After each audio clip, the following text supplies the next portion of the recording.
जय हिंद।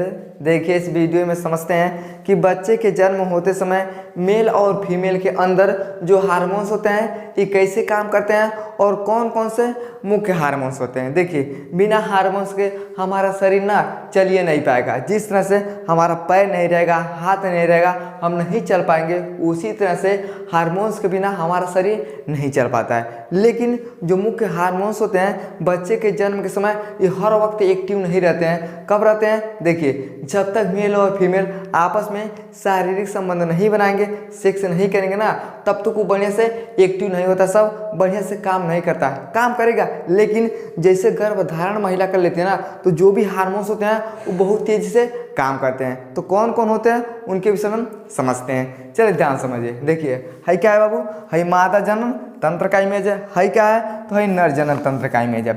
अब इसके विषय में हम थोड़ा समझते हैं। चलिए ध्यान समझ। देखिए इसमें क्या होता है भैया? है क्या है?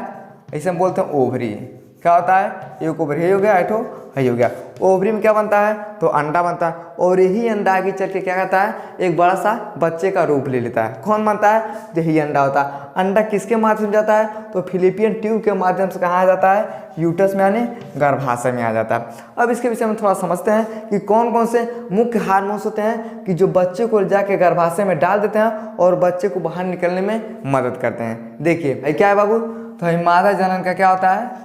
मादा जनन का क्या है? अंडाणु है। क्या है? अंडाणु है। इस हम चित्र के माध्यम से आपको समझाते हैं। देखिए क्या है? ये मादा जनन का अंडाणु है। अब देखिए पहला होता है अंडाणु में कौन हार्मोन्स होता है? देखिए ईस्ट्रोजन होता है। तो जो फीमेल होती है उसमें पहला हार्मोन्स क्या है? ईस्ट्रोजन। अब इसके विषय में समझते हैं कि आखिर ईस्ट्रोजन का काम क्या होता है। देखिए अंडाणु के फूटका कोशिकाओं से क्या होता है? स्रावित होता है। यानी जो ईस्ट्रोजन हार्मोन्स होता है ना, ये अंडाणु के जो फूटका कोशिका होता है इसी से क्या होता है? स्रावित होता है। फूटका कोशिका क्या है? देखिए अंडाणु के भीतर थैली जैसा क्या होता है? एक संरचना होता है और उस संरचना 3 सेंटीमीटर का क्या होता है? व्यास से अधिक होता है। अब होता कौन है? देखिए जो गोलका होता है बाबू, इसे हम क्या बोलते हैं? इसे हम अंडाणु फूटका कोशिका बोलते हैं। तो क्या हो गया?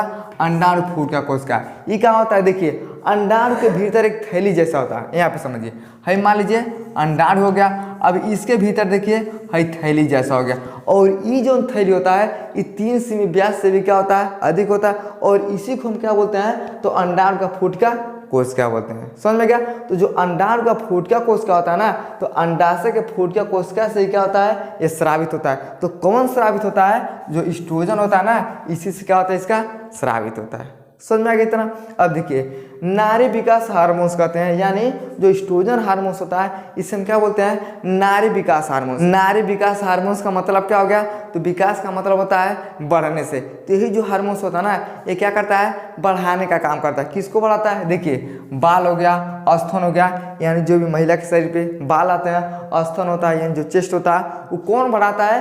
तो जो ईस्ट्रोजन हार्मोन्स होता है इसी का काम होता है कि बाल को, स्तन को क्या करता है? विकसित करने में प्रेरित करता है कि अब तुम्हारा काम आ गया, अब तुम बढ़ो। ये किसका काम हो गया भैया?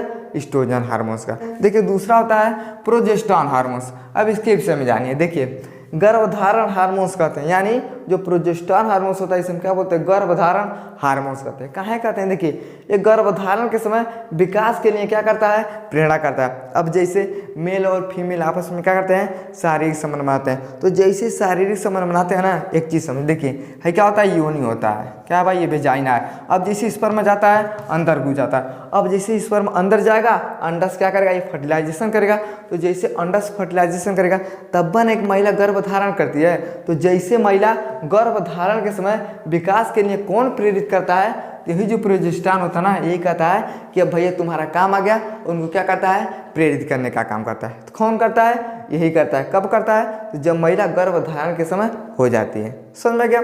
अब देखिए अंडाशय के फूटका कोशिका से तथा अंडो उत्सर्जन के बाद कार्पल ल्यूटिनियम द्वारा क्या होता है?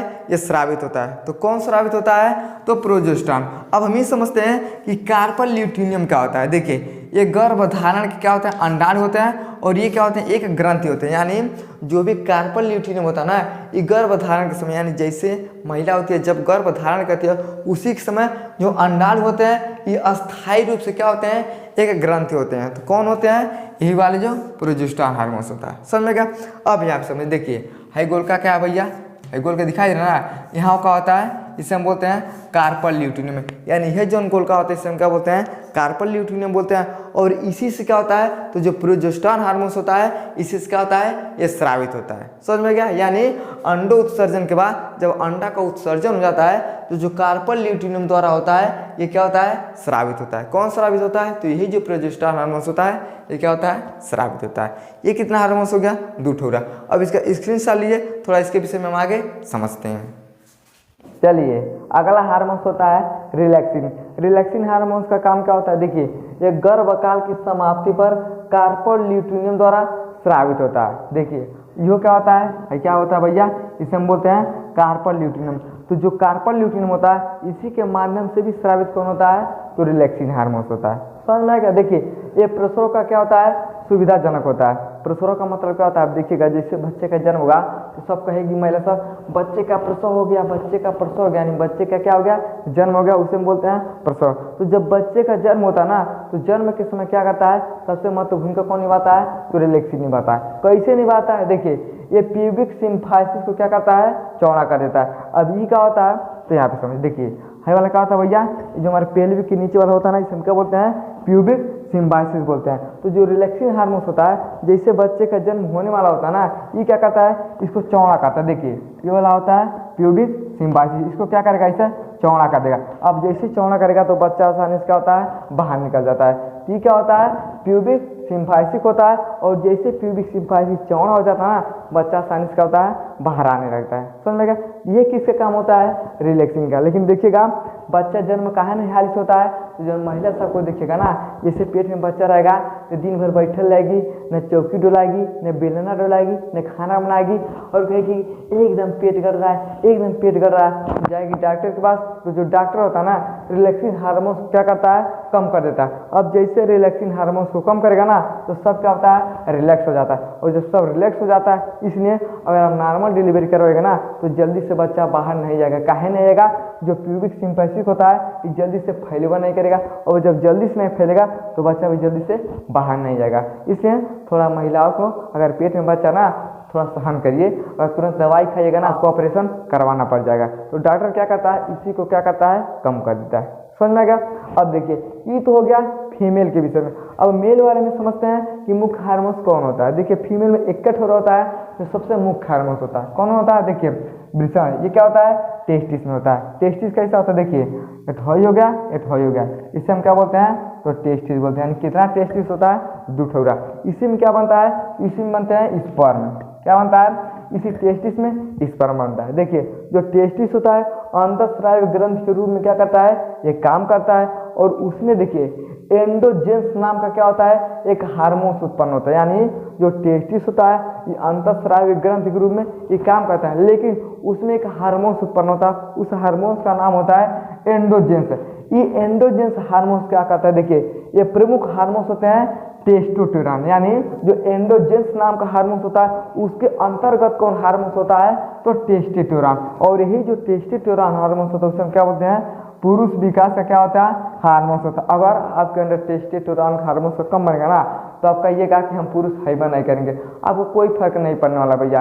काहे नहीं पड़ेगा, क्योंकि आपके अंदर जब स्पर्म नहीं बनेगा तो आपको कौन कहेगा पुरुष है। तो देखिए जो एंडोजेंस नाम का हार्मोन्स होता है वो कब उत्पन्न होता है, तो अंतःस्रावी ग्रंथि के रूप में काम करता है। और उसी में क्या होता है, एंडोजेंस नाम का हार्मोन्स होता है। और उसके अंतर्गत यानी उसके अंदर में कौन हार्मोन्स होता है, तो टेस्टोस्टेरोन होता है। और ही टेस्टोस्टेरोन क्या करता है, स्पर्म को बनाने में बहुत महत्वपूर्ण भूमिका निभाता है। और जब स्पर्म बनेगा नहीं तो बच्चा भी नहीं पैदा होगा, इसलिए टेस्टोस्टेरोन क्या होता है, बहुत महत्वपूर्ण भूमिका निभाता है। समझ में क्या, ये हो गया पुरुष वाला।